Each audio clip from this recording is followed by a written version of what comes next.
Mega ini kalau saya lihat itu kayak rumput. Rumput itu digunting, diinjak, dibakar, tumbuh aja. Betul?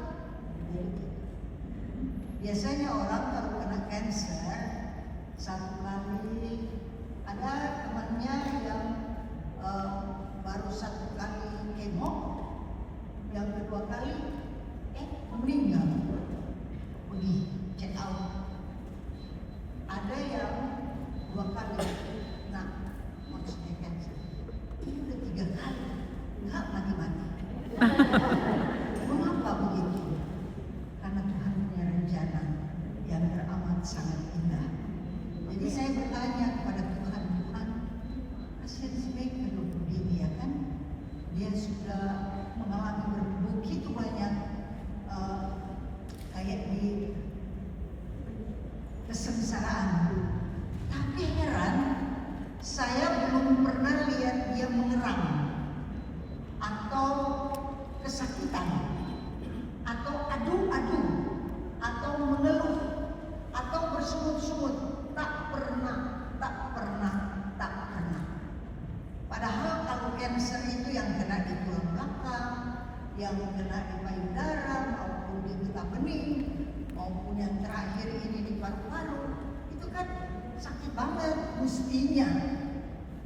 Sekali lagi, saya nggak pernah lihat dia mengerang atau kesakitan atau mengeluh. Oh, kenapa begini? Bahkan Mega berkata bahwa dia tidak mau mengecewakan Tuhan. Kan ada orang bertanya, apa Ibu Mega nggak kecewa? Udah melayani sekian tahun, kemudian digempa sama penyakit begini berkali-kali, kemudian dengan berbagai hal ditekan, tapi dia berkata justru dalam keadaan begini saya tidak mau mengecewakan Tuhan, saya mau menyenangkan hati Tuhan. Jadi kalau saya lihat ini Mega itu yang dikatakan pada hari ini, dia adalah garam dan dia adalah terang dunia. Nah, saya kan bagian garam. Nah, saya mau ceritakan beberapa waktu yang lalu saya pergi ke Timor. Nah, waktu itu dia udah drop.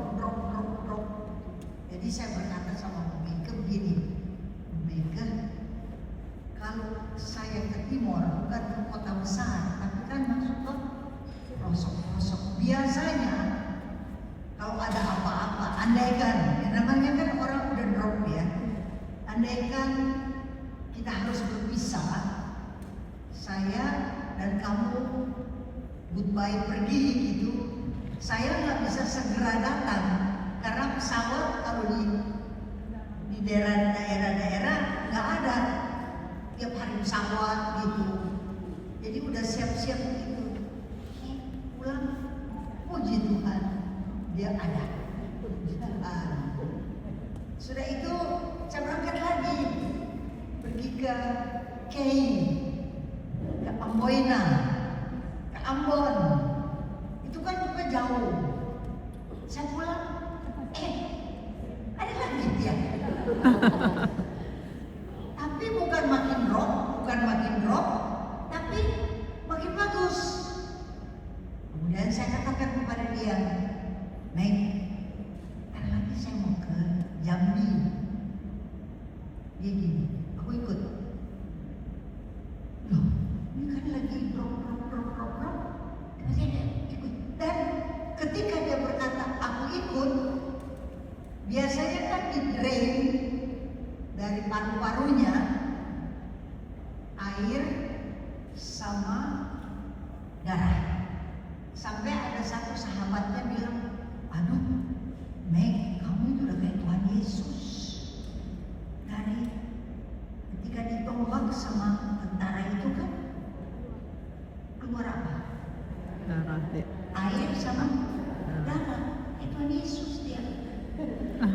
Kamu udah kayak Tuhan Yesus katanya. Dia masih senyum aja. senyum aja. Nah ketika dia berkata, saya mau ikut, apa yang terjadi? Itu yang keluar dari paru-parunya berhenti, kering. Jadi susternya mana ya? Ada suster di sini. 2 minggu kering. Nah ini yang ajaib Tuhan. Dia ikut ke Jambi, dan ketika dia ikut ke Jambi, dia benar-benar jadi garam. Dan ketika di Jambi, banyak orang diberkati. Pasti ada yang disembuhkan, ada yang dikuatkan, ada yang mendapat pengharapan. Lihat dia begini, kok orang udah begini, kok bisa kuat. Jadi bukannya mereka loyo, mereka makin semangat. Kalau Ibu Mega bisa, kami juga bisa. Jadi ini yang saya mau ceritakan. Saya bertanya, Tuhan kenapa Mega begini? Sampai udah berkali-kali sakit, kenapa dia begini? Ini kesannya, kesan di dalam hati sedang Tuhan bilang, hey Esther, si Mega bukan begitu. Tapi ada kesan dalam hati yang Tuhan menyatakan bahwa dia sesungguhnya, kan firman Tuhan berkata bahwa kita ini adalah bait Allah dan ada roh Allah diam di dalam kita.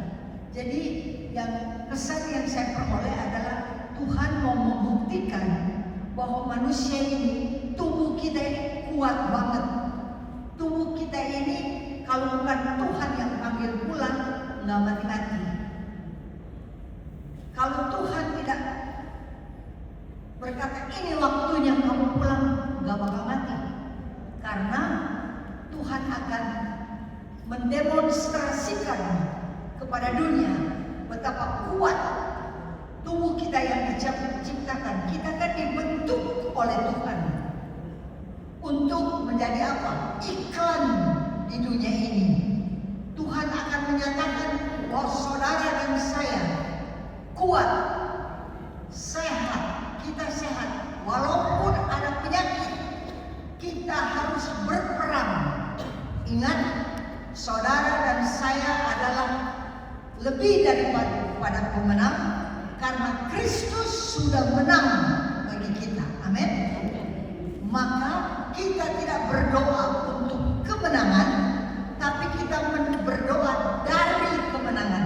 Sekali lagi, kita tidak berdoa untuk kemenangan, tapi kita berdoa dari kemenangan, karena Kristus yang memberikan kemenangan bagi kita. Firman Tuhan berkata, kamu adalah garam dunia. Perhatikan baik-baik, kita semua ini garam dunia. Katakan kepada temanmu di sebelah, saya adalah garam dunia. Sambil salam gitu, coba-coba. Saya adalah garam dunia. Fungsi dari garam apa? Fungsi dari garam apa? Memberi rasa. Untuk memberikan apa? Rasa. Rasa.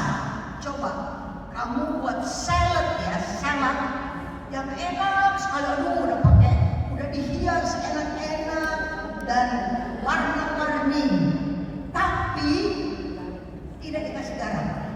Kira-kira rasanya gimana? Hambar. Hambar. Kalau orang Sunda bilang cemplang. Nggak ada rasa. Sekarang buah apa saja? Saudara pergi ke toko buah, buah apa? Mau apel, mau pir, mau nanas, mau apa saja. Kau bersihin, kau kupas, kemudian taruh garam sedikit aja, sedikit garam, sedikit, langsung manisnya, segernya keluar. Kalau kita makan biasa-biasa aja, tapi kalau kita kasih garam sedikit saja, maka akan enak. Demikian juga makanan. Selain buat rasa enak, kenal sama siapa? Aduh, waktu di Amerika mereka kayak kita besoknya. Saya ingat Ibu Michael Lolong, saya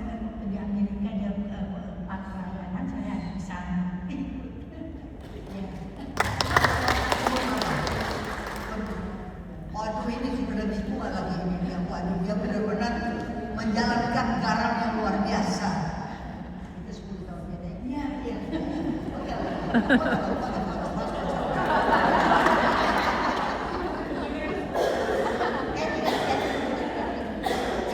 foto. Masih ingat katanya. Ibu Shirley dia punya angle selalu bagus. Oke. Mengapa saya pakai baju tentara?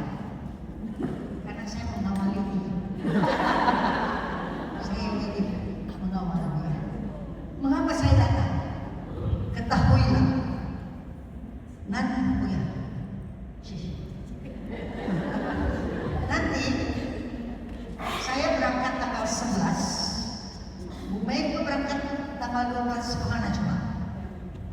Ke Sabah, ke Malaysia. Tadinya saya bilang sama dia, Meg, lihat-lihat keadaan deh. Kalau kamu nggak bisa, walaupun kami diundang oleh uskup, nanti kami akan berbicara. Ada 4 pembicara, yaitu uskup dari kota Kinabalu dan seorang senior namanya Pak George, dan ada lagi satu pastor, Ibu Mega, dan saya akan adakan Holy Spirit Revival. Di mana? Di Katedral Kota Kinabalu. Tadinya dia pikir-pikir, aduh nanti saya nggak bisa berangkat. Jadi kalau saya nggak bisa berangkat gimana?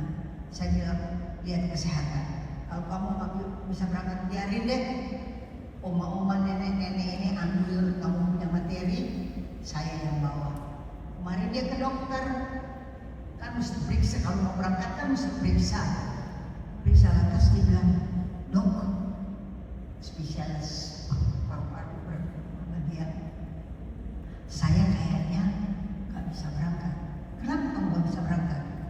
Karena keadaan saya begini. Siapa bilang kamu nggak bisa berangkat?